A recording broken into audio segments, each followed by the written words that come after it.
Muy buenas gentes, aquí estamos en un nuevo video y como pueden ver estrenando interfaz nueva en la toolbar que agregaron en la última actualización. A mí personalmente me gusta, aunque todavía tengo que terminar de entender dónde quedaron algunas cuestiones, pero si ustedes son las personas a las cuales les desagrada absolutamente este nuevo cambio, todavía hay una forma de volver a la interfaz anterior, que es yendo a File, Beta Features y deseleccionar estas dos opciones de aquí. A eso le dan Save y con eso ya volverían a la interfaz de usuario anterior. Yo no lo voy a hacer porque considero que es mejor acostumbrarse a la nueva UI.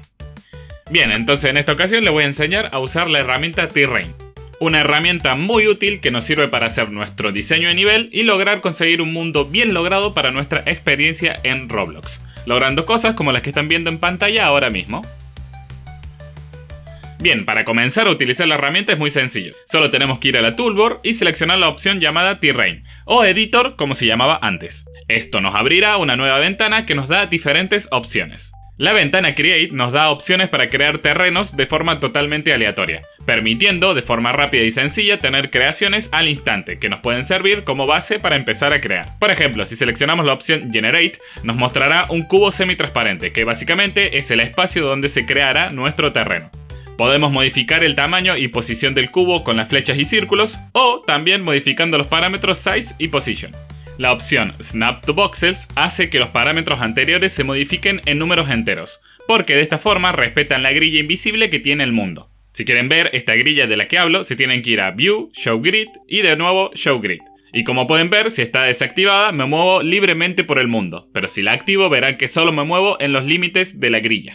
Seguimos con las opciones de Biome Settings, y estas son básicamente qué tipo de biomas queremos que aparezcan en nuestro terreno aleatorio, pudiendo agregar o quitar cualquiera de estas opciones. Y el blending es básicamente el porcentaje de mezcla que tendrán estos biomas. Mientras más alto, más suave será la transición de un bioma a otro, como le muestro en los ejemplos. Y la opción Cave es por si quiero agregar que puedan aparecer cuevas dentro de mi terreno. Y después también está la opción Biome Size, que es el porcentaje de tamaño de los biomas dentro del tamaño del espacio en sí mismo. En otras palabras, qué porcentaje del tamaño total tendrá cada bioma, si es un 10, un 15, un 20% o lo que sea. Seed es básicamente la semilla que se usa para generar este terreno.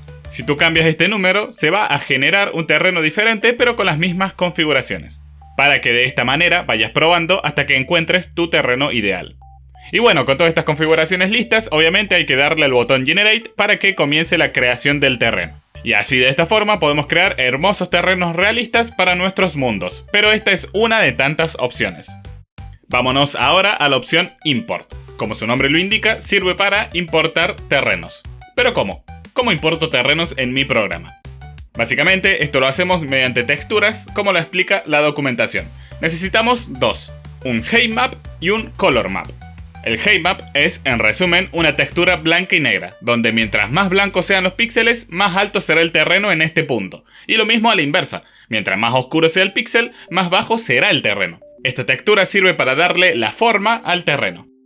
Y el Color Map es para colorear el terreno con materiales. Cada Color Key tiene un material asignado. Entonces, dependiendo del color que tenga el píxel, el terreno en esa zona se creará con un determinado material. Con estas dos texturas, el terreno resultante quedaría algo tal que así. Bien, y por último en la ventana Create tenemos Clear, que básicamente sirve para limpiar absolutamente todo el terreno que haya en el nivel, sin dejar ni un píxel de terreno en absolutamente todo el juego. Bien, entonces ahora pasamos a la ventana Edit, y acá ya tenemos varias opciones para editar el terreno manualmente, donde podremos moldear el terreno a nuestro gusto. Arranquemos con la opción más sencilla, que es Draw. Draw es la herramienta que nos sirve para crear terrenos a partir de un material, un tamaño de pincel y una superficie seleccionada. De no haber superficie para comenzar a pintar, se hará a partir de la grilla invisible que mostré anteriormente. Podemos configurar esta opción en Add o Subtract para añadir o quitar terreno. También podemos elegir la forma y el tamaño del pincel, la que más nos parezca conveniente. Además de esto, podemos configurar la opción de Pivot, en referencia a la superficie en la cual estamos dibujando. Si queremos pintar justo por encima, debemos seleccionar Bottom. Si queremos que el pincel se coloque en el centro de la superficie, debemos seleccionar Center. Y si queremos que sea justo por debajo, debemos seleccionar Top. La propiedad de Snapping también funciona con respecto a la grilla. Si está activada, el pincel se ubicará en los vértices de la grilla, y si no, podremos moverla a nuestro antojo. La propiedad PlaneLock nos sirve para dibujar en base a un plano determinado. Si está en modo auto, el plano se ubicará dependiendo de la vista que tengamos del escenario, como muestro en el ejemplo. En cambio, puedo seleccionar manual y configurar la rotación de este plano a mi gusto, sin depender de mi punto de vista. La opción Ignore Part e Ignore Water es básicamente para que las partes o el terreno con material de agua no se tenga en cuenta como superficie en la cual dibujar.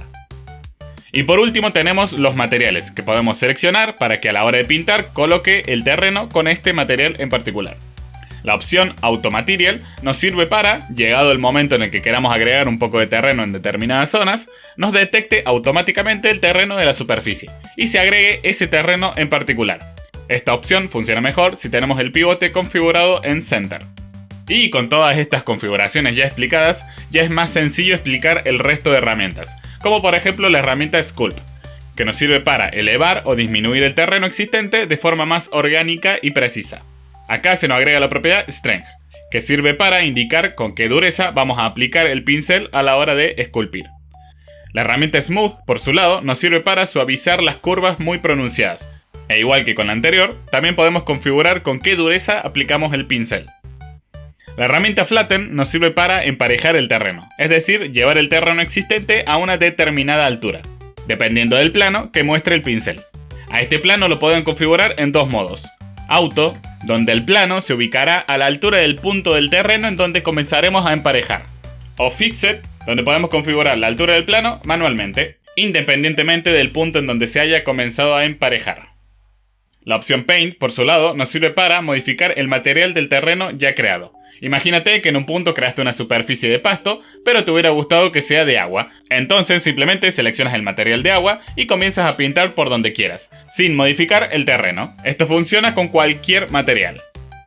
Se añade también la opción Replace, que sirve para quitar un material en particular que no te haya convencido y cambiarlo por otro material de tu elección. Sirve para hacer cambios más precisos. Nos vamos a la opción Sea Level, que como su nombre lo indica sirve para configurar el nivel del mar, dependiendo de este cubo semitransparente que ven en pantalla. Para mostrarles su uso lo hago con un ejemplo. Vean este lago. Ahora supongamos que yo quiero que el nivel de agua del lago sea más baja. Entonces coloco el cubo a la altura que más me parezca y doy a la opción Evaporate. De esta forma elimino todo el agua que esté dentro del cubo. Esto también lo puedo hacer a la inversa con la opción Create, donde me generará agua en todo el volumen del cubo. Seguimos con la opción Fill, que funciona un poco igual que la herramienta anterior, pero pudiendo rellenar el cubo semitransparente con cualquier material de nuestro gusto. Lo único que aquí no podemos quitar material, pero sí podemos reemplazar zonas con otro material de nuestra elección. Y para finalizar, dos herramientas que prácticamente se usan a la par, que son la herramienta Select y Transform. La primera sirve para seleccionar una determinada zona, para después con la herramienta Transform poder moverla, rotarla o escalarla. Muy útil para realizar grandes cambios al principio del diseño de la superficie. Y con todo eso explicado voy a mejorar el mundo que estábamos trabajando en videos anteriores, solo para que vean un ejemplo de qué es lo que podemos crear con la herramienta Terrain, quedándome esto como resultado. Díganme ustedes qué opinan en los comentarios. Y bueno gente, con eso terminamos el video de hoy, espero que les haya servido y espero que esta herramienta les sirva para sus futuras creaciones. También aviso que me abrí un canal de Discord para que ustedes se puedan unir y me puedan hacer cualquier pregunta o mandarme sus propios videojuegos. Además de eso, comencé a dar clases particulares. Si quieres saber usar el motor de Unity o el motor de Roblox Studio, por favor mándame un mail a esta dirección de aquí. Sin nada más que agregar, nos vemos en la próxima.